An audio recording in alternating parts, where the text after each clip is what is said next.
Welcome back, everybody. I understand that the cost of living is crazy and it's driving people to do pretty unorthodox things, especially the elderly, when it comes to retirement options. But I have to say, this is probably one of the most unforeseen ones. At least I had no idea about this. Anybody else rethinking their retirement? No, that's not anything that I would want at all. There's definitely a very dystopian feel when it comes to just kind of selling off all your worldly possessions to go live on a cruise ship. Taking your 401k, taking your retirement, taking your pension, and just giving it to a cruise liner and be like, give me a bed, feed me, clean up after me. But I mean, the reality is that it's far less expensive to spend $35,000 a year on a cruise ship than it actually is to go into a senior's living facility where it's like the $60,000 to $80,000 a year. And on a cruise ship, I guarantee you're going to get treated a lot better. You see some of the horror stories coming out of old folks' home, and that's definitely not a way that I'd want to go, that's for sure. But that's just the low end, the $30,000, $35,000. And really, you're not going to be living any kind of luxury like that. But you're going to be living a very interesting life, I guess. But for those with a little bit extra money, yeah, you can definitely have a good life. Like I said, something feels strange about this, just kind of setting sail and leaving the world behind. It doesn't sound bad, really, when you actually look at the world. America is seeing a boom in retirements as baby boomers sail into their golden years. More than 4 million people are going to turn 65 this year alone, part of the largest wave of retirement age Americans in history. And some are choosing to sail literally. Life at sea is what they want. Nancy Chen shows us what it means to call a cruise ship home. Dining, dancing, and dueling pianos, all while sailing around the world. I live at sea and I'm retired. These are the golden years for Joe Johnston. How many long-term cruises have you been on at this point? I've probably done 6 or 8 cruises of 80 days or longer. Is this home? It is. I sold everything that wouldn't fit in my car, and then I sold the car. On board, the 69-year-old gets everything rolled into one: meals, travel, entertainment, and housing. All for, by her estimate, $100,000 a year. See, it's definitely not cheap, $100,000 a year for that room. But like I said, I find something incredibly sad about this. And she can say that this is her home, but what kind of home is that? It's a home where you don't know anybody except for the staff. It's a home where all the people that you meet one weekend or one trip are gone the next. There's no feeling of permanence. There's no real way of being settled into a place like this. You have no sense of community. You have no sense of family. You're truly alone on the sea. And I know some people like it like that. And I understand that. And while it does seem like $100,000 is expensive, at least this way, with getting to know the staff and it being an entertainment industry, I guarantee that this woman gets treated much better on this cruise ship than most of our family members who go into old folks' homes. But like I said, I am curious to see what a $30,000 a year cabin actually looks like. So MV Gemini offers a cabin for $30,000 a year. It visits 375 different ports in 175 different countries. You're looking at about $2,500 per month, and the standard cabin is 130 square foot. That's not terrible. I mean, it's small. It's a hotel room, but it's better than a bunk room, which is what I thought it was going to be, honestly. I mean, this might not be the worst thing. My only problem is, and I've seen other reports of women who are like in their 80s who are doing this. And when everyone goes to port, when everyone leaves the ship, it's just them alone on the ship. Like I said, I couldn't get away from kind of the overwhelming sense of loneliness that these people must feel. It seems like it would be too much for most people.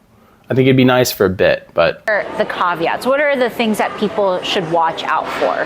I think it's important to really track what you're spending in some way. So I can tell you last year how much I spent per day on drinks or on shore excursions on average. We met Johnston on board Holland America's Grand World Voyage as it traveled from Florida to Grand Cayman. Her itinerary, over 124 days, will ultimately include Bali, Cape Town, and Barcelona.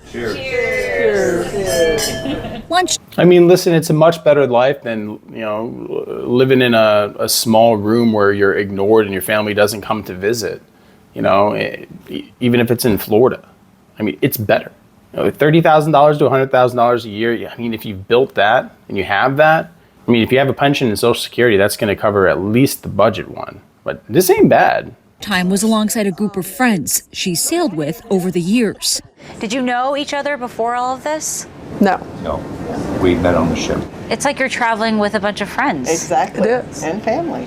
When you talk about loneliness and isolation among older Americans, it seems like this is such a wonderful way to connect with people. Absolutely. The cruise line, but also my friends that Yeah. I've met. They're so welcoming and they look after you. A loyal following is one reason why Holland America has kicked off 2 of these cruises simultaneously for the first time. According to travel site Cruise Critic, more companies are adding longer haul trips, voyages that last 3 to 6 months. I bet it's really nice if you're actually working for one of these cruise lines, if these are the kind of guests that you have to deal with. Because you see the videos of people from like Carnival Cruise going absolutely crazy, and I guarantee that's not what these people are looking into. I mean, that's not how these people act. So it's got to be a welcome change for sure. I'm not surprised they're adding more routes and trying to capitalize on this, because with the cost of living and the cost and people unable to actually being able to retire in America, the cruise ships, I mean, they can actually really capitalize on this, like creating an affordable option to just throw old people into boats and sail them around the world, for the rest of their lives. I don't have much to complain about. Like I said, other than the dark, crippling loneliness that eventually you'll feel, I mean, it's not too bad, really. At least a dozen world cruises are being offered this year alone. A residential cruise even launched last fall, where you can buy a cabin for $130,000 and up. Hello. As for Jo Johnston, she has cruises booked for the next 2 years and no plans to stop.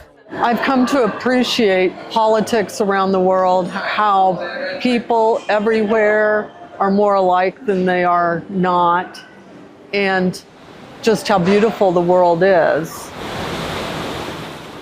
I wouldn't be surprised if this became a much more common thing, because, say if you worked your entire life, right? You worked for 50, 60 years, you're 75, you're 80 years old, and it's time for you to finally retire, and you don't have any family, or you do have family, you've lost touch with them, but you've been working your whole life, you want to get out there and live, but guess what? You're just too old, right? Like living in Greece, I can tell you that I've seen countless people getting off cruise ships and being unable to actually go to the places, walk to the places that they actually want to see. But they can still see it. They can still see it from the cruise ship itself. And I imagine that it's a much better way to live like that. Like I said, if you've ever been to a senior living facility, it's not always the best place that you want your family members to go. I mean, they're essentially just long-term hospitals.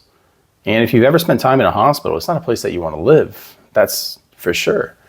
So, I mean, I guess there's a good side and bad side to this. But, I mean, if I was retired my whole life, and I didn't have a spouse, or even if I did, would it be the worst thing to actually be going around the world, seeing all these different sites, and just living out the rest of your days that way? People always adapt when necessity presents itself. And it's interesting to see the positive situations that people can make out of bad situations. And I feel like this is one of them. The cost of living has gone up so much that old folks either can't retire or can't afford senior living facilities. This is a good option. Like I said, something feels dark about it, but I don't know. It's fascinating. I'm curious what you have to say about this, honestly. So, I don't know, leave it in the comments section. You think this is good? You think this is bad? Is this something that you would do? Because I know a lot of you, a lot of my subscribers, like 50% of you, are over 50 years old. So I'm curious what you have to say. I don't know. Let me know. But thanks for stopping by. Like and subscribe. Think about becoming a member, everybody. To my members, all 15 or 16 of you, I appreciate you so much. And I love talking to you guys. And yeah, appreciate you. You guys have a good one.